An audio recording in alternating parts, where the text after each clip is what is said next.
Integrity isn't just about keeping rules. It's about becoming the kind of person whose heart reflects the faithfulness of God. Hi friends, this is Pastor Pete Seiferth from Northminster Presbyterian Church in Tucson. This past Sunday, we continued our series, The Best Sermon Ever. And we looked at what Jesus says in Matthew chapter 5, verses 27 to 37. 3 lessons that he teaches about adultery, divorce, and making promises or oaths. Now, at first glance, these might seem like separate issues, but Jesus ties them together around a big idea, and that is this: having integrity of heart. Living with integrity is so important for life with Christ. You see, life with Christ is not about rule following. It's about so much more, because, it's possible to live in seeming perfect obedience to God's standards and yet have our hearts far from God. You see, that's possible from a human point of view, but it's not even a question from the point of view of grace. By grace, Jesus invites us into a life where our desires, our commitments, our words, they're whole and they're connected to God's heart. And because of Jesus' love and consistency, our actions, our words, everything we do is inconsistent with Christ. It's integrated. And it really isn't so much about just being rule followers and following through with our actions. It always begins with our hearts. He tells us we don't have to live in obedience to God's commands. We get to live in obedience to God's commands. There is nothing more powerful than the love of Jesus to completely change you and your worldview.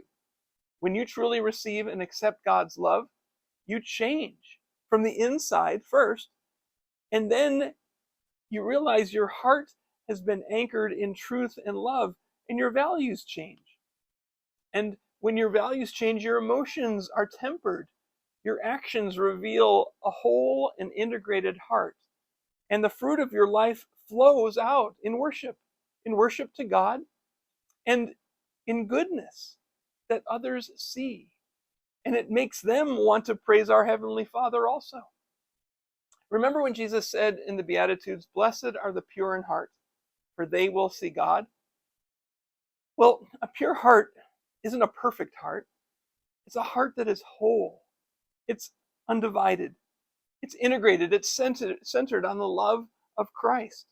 You see, that's when we can see God, when His Word is made true in our lives. When we are rooted in Him, our words become trustworthy. Our love becomes faithful. And our desires begin to mirror His desires. Jesus kept His promise all the way to the cross, and now His faithfulness becomes the foundation for our faithfulness. As you live out this week, I want to encourage you and invite you to use our Closer Connections guide that we provide each week. It's in our sermon notes. It's included on our sermon notes page. It's the flip side of it. If you come to worship, you have it. You brought it home with you. You can also download it from our website, and it can help you grow closer with God. Spend time every day reading bits of Matthew chapter 5 in these verses. Ask the Spirit to show you where God is inviting integrity and wholeness in your thoughts, in your words, in your relationships. It's also meant to invite you closer with others. You can talk about this passage with your family, small group, or a trusted friend. Where might God be calling you to restore a promise, repair trust, or speak the truth in love? We also want to encourage you to reach people in your world, to pray for people on your reach list, those who you see and interact with regularly. Ask God to open opportunities to share how God is working in your life and how God can work in their life too. Friends, the world is longing for people who are honest, faithful, and trustworthy. People whose yes means yes because their hearts belong to Jesus. Let's be those people this week, living out the integrity of the kingdom, reflecting the faithfulness of our God in every promise we keep. Have a blessed week. Hey, friends, I hope to see you again on Sunday.